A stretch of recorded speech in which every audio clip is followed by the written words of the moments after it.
Qaragum mehmanxanasynyň ýanynaky giň açyk meýdançada ýer bilen bayramçylyk gurşawy emele geldi. Çağalar dörözçülük toparlanyň joşgyny aýdym sağly çykyşlary dawara aýratyn öwüşgün çaýdy. Belençe ýaly biziň ýurdumyz Birleşen Milletler Guramasynyň yglan eden durnukly ösüş maksadlaryny üstünlikli we ýigidere durmuşa geçirýär hemde beýleki döwletler we esasy halkara düzümler bilen işen hyzmatdaşlygy diýär.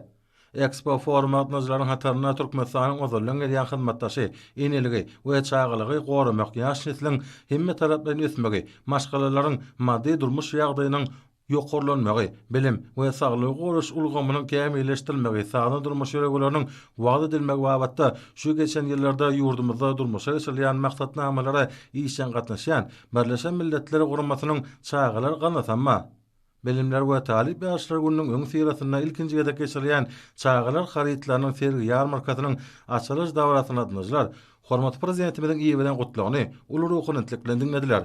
Onna bagtyar çağaryň ýurdu bolan iň süýji arzularyň, belent maksatlaryň hasyr bolýan garaşsyz kemişleri beýtarap Türkmenistan watanymyzda durmuşymyzyň gülgünçeleri bolan çağalar döwlet tarapyndan aýratyn uly üns alada bilen gorşalýar. Ýurdumyzyň ähli kunjeklerini döwrawap çağalar baglary, mektepler, beden terbiýe sagaldyş, din jaş toplumlar gurulyp, bagtyar çağalaryň düýpli bilim almagy, dünýä garaşyny giňeltmegi, olarda ýokary ahlak sypatlaryň kemaly getirmek üçin ähli amatly durmuş şertler döredilýär diýip bellenýär. 4 gün dowam etjek sergide paýtatymyň ýaşaýjylary we mehmanlary tematik ugurly, durly görnüşli önümleriň köp sanatyny özüne jemleýän iri sergi bilen tanyşyp bilerler. Şundan serge gelýänlere diňe bir ýerde görkezilýän ýokary hili haritlaryň giň görnüşi däl. Eýsem olaryň täze doglanyndan başlap durly ýaşdaky çağalara niýetlenendigem özüne çekýär. Täze doglan çağalar üçin haritlaryň uly toplumy eşikler, gap-gaşlar, bäbejikler imitlendirmek üçin ýokumly imit garynlary, arasaçylyk ferişdeleri we başga önümler ilkinji nowatda ýaş inatalarda ulugdyklanma döretdi. Olar ýurdumyzyň we dünýäniň belli önüme enerjileriniň iň gowy we iň täze haritlar bilen gyzyklanma bildirilip tanışdylar.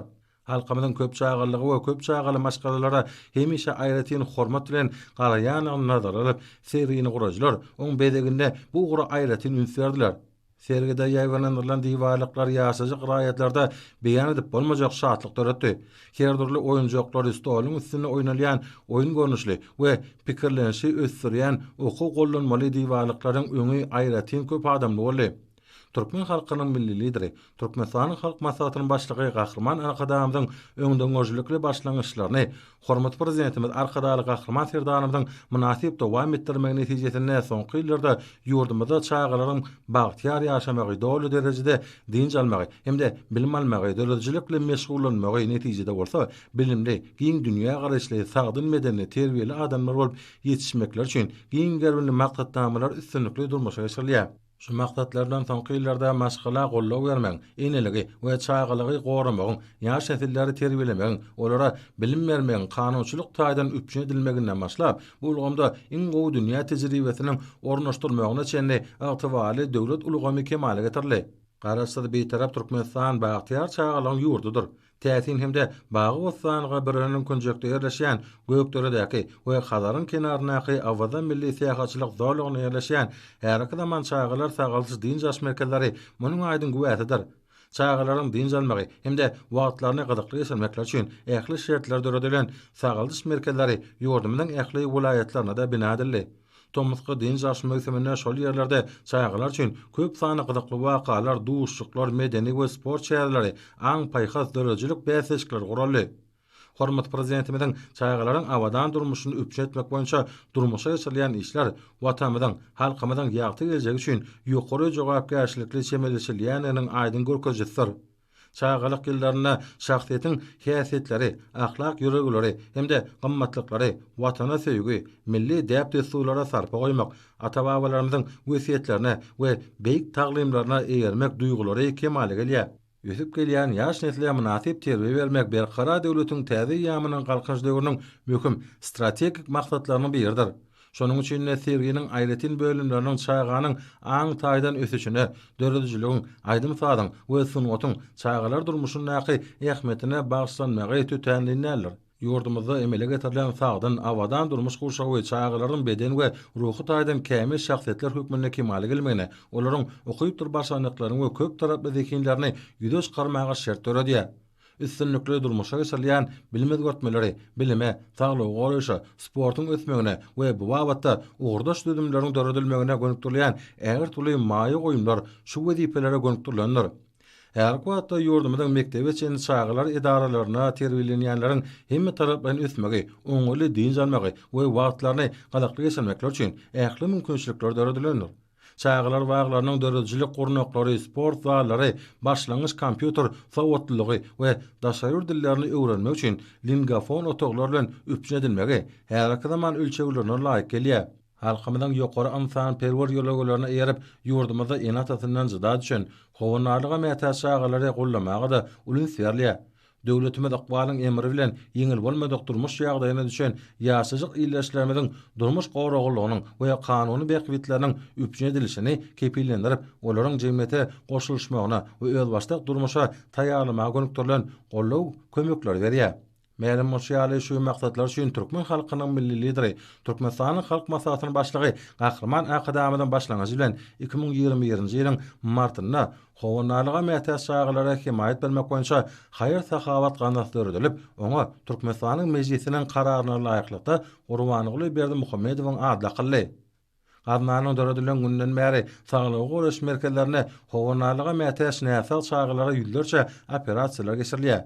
Çağlara we ýetginjeklere howsalyk etmeň, olary aýratyn üns alada bilen gorşap almaň ähmeti ören uludur.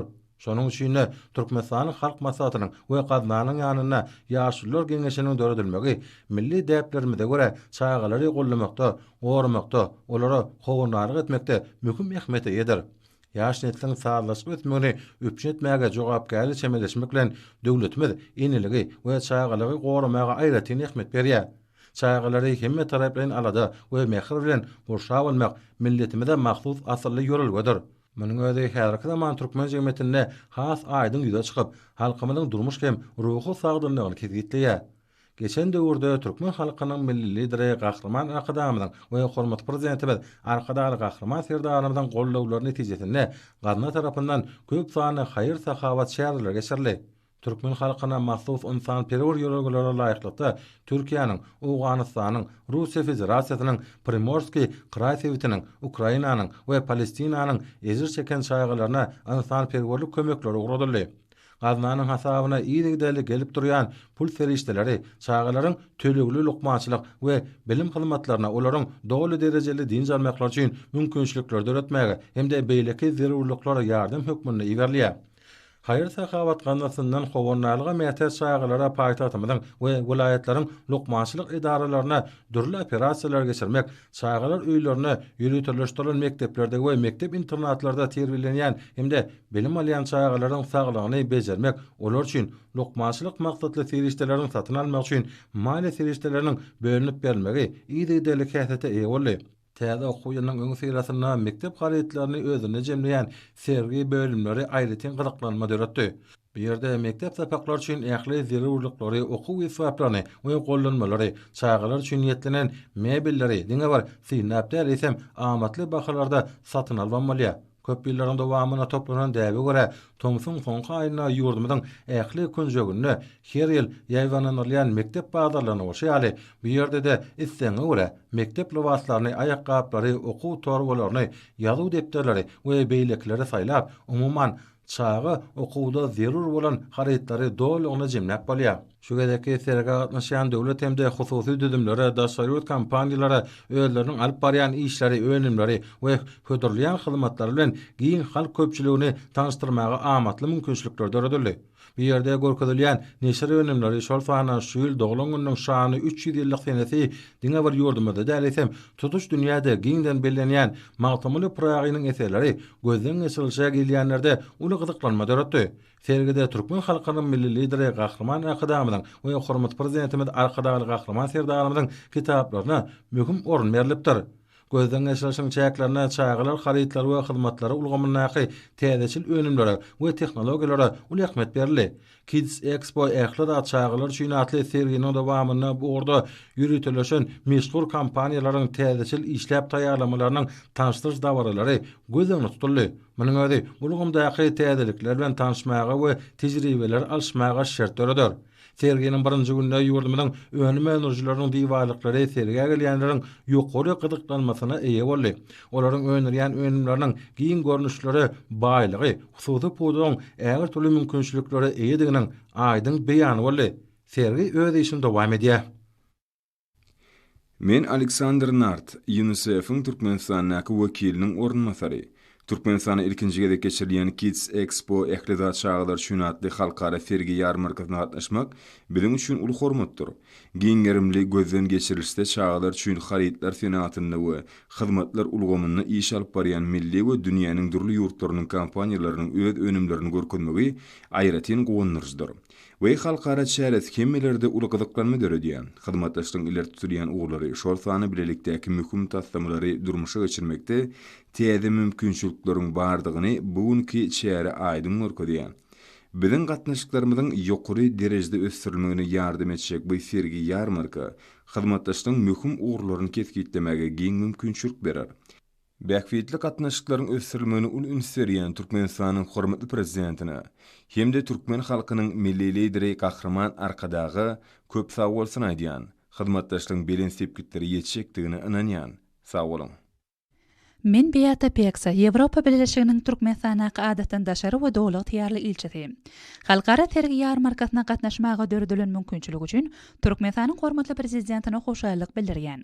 Bu çärenin ýokary derejede gurulmagy, degişli ugurda edilýän işleriň belen sepkitler bilen bagladygyny äşkär edýär. Çağlar baradaky alada her ýurtda esasy maksat bolup durýar. Bu wagtda Türkmenistana tutumly işleriň amal aşyrylýandygyny serginiň misalyndan görmek bolýar.